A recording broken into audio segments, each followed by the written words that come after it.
The Honourable David Cunliffe. Speaker, imagine that the member who's just resumed his seat was a plumber or a builder, and you had a leaky roof, and it took 7 long years for the plumber to come and fix it. And when he turned up, he put a few tiles on and left a few holes so the water kept leaking through. That's about as good as National's attempt at solving the housing crisis.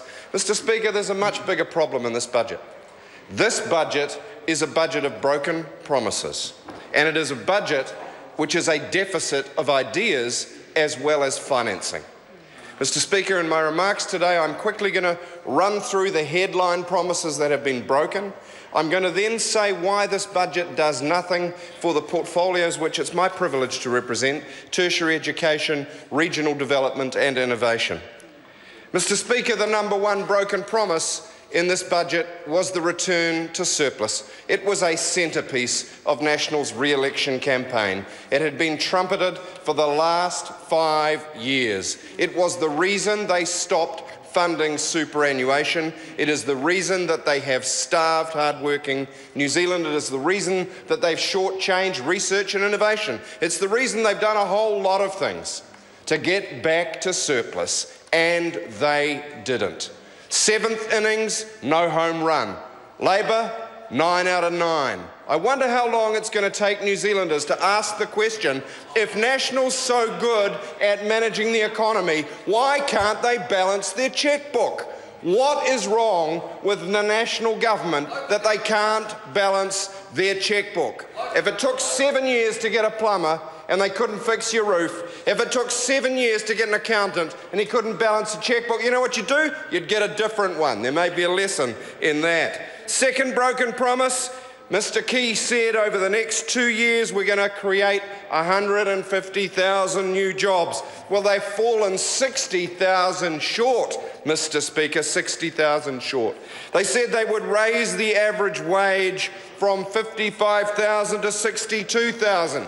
They're 3,000 short, Mr. Speaker.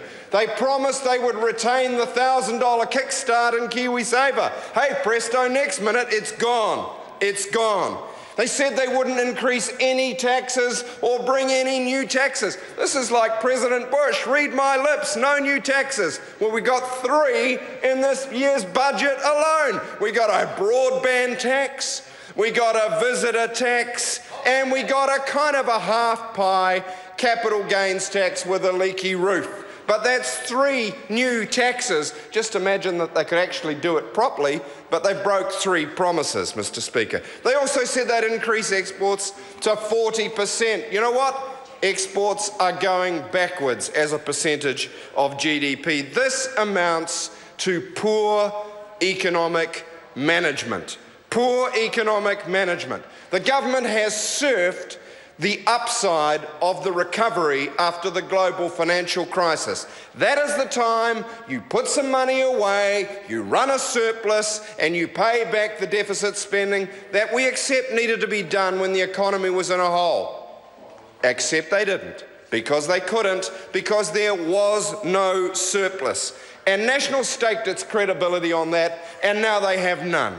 Now they have none. A deficit of finance and a deficit of ideas.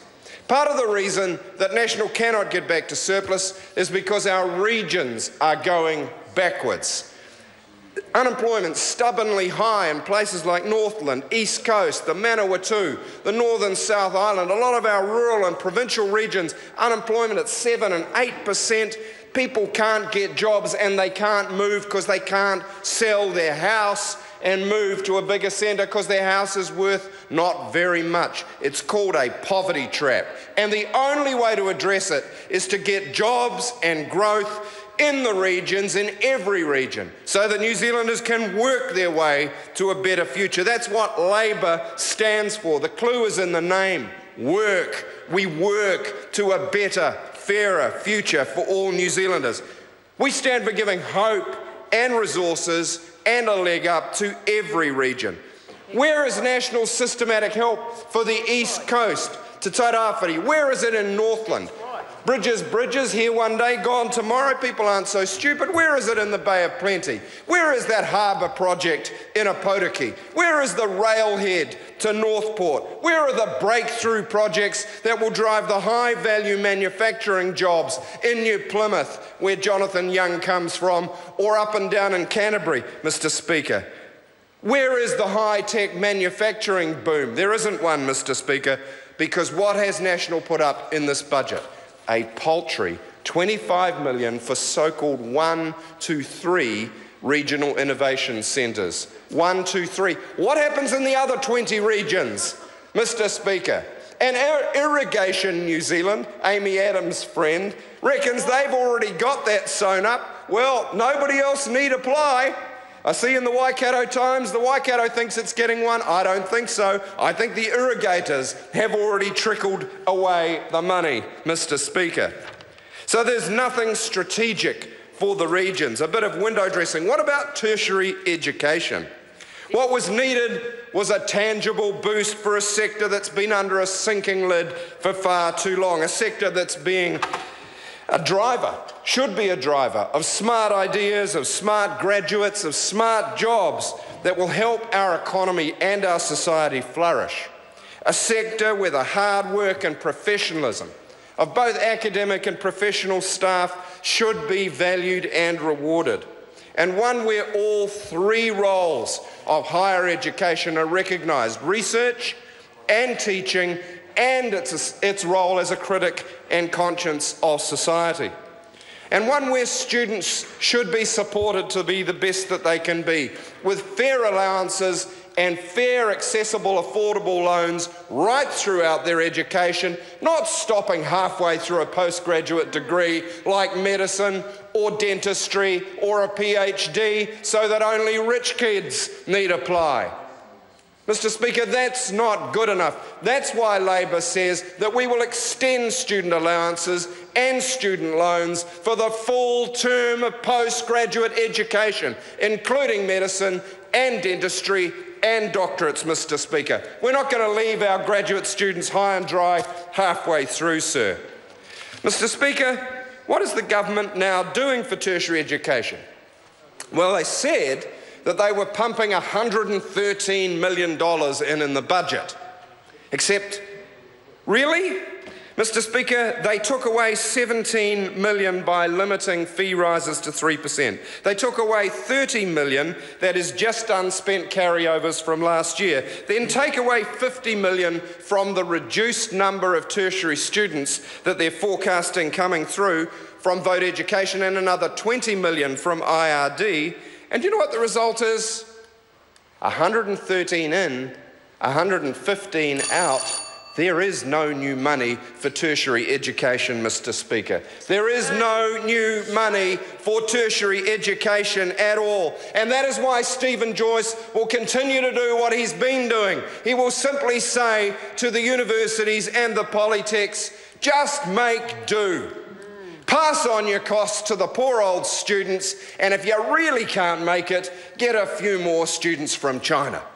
Because that is how they are robbing Peter to pay Paul, Mr. Speaker. They may rearrange the deck chairs. They gave agriculture, surprise, surprise, the farmer's friend, 20% more, and they cut funding for a whole lot of other courses. There was no real boost for the really smart stuff, the ICT that will power our economy into the future. And students, like Oliver Twist, they were told to take the crumbs. Be grateful your fees are only going up 3%, not 4%. That'll save you a whole $60 a year. At a time when inflation's at zero. At a time when inflation is zero, Mr. Speaker. Well, Labor is committed to a full review of student loans and allowances so that any Kiwi kid from any part of New Zealand and any family can get the training that they need to be the best that they can be. It's good for them, it's good for their families, it's good for our communities, and it's good for our country. That is how we become a small, smart nation, Mr. Speaker. Which brings me finally to innovation. Where's the boost for innovation? In last year's budget, $201,622,000. In this year's budget, 201,622,000. No new money for innovation. No investment in the step change we need to be a smart country, Mr. Speaker. Broken promises, deficit of finance, deficit of ideas. Member's time has expired.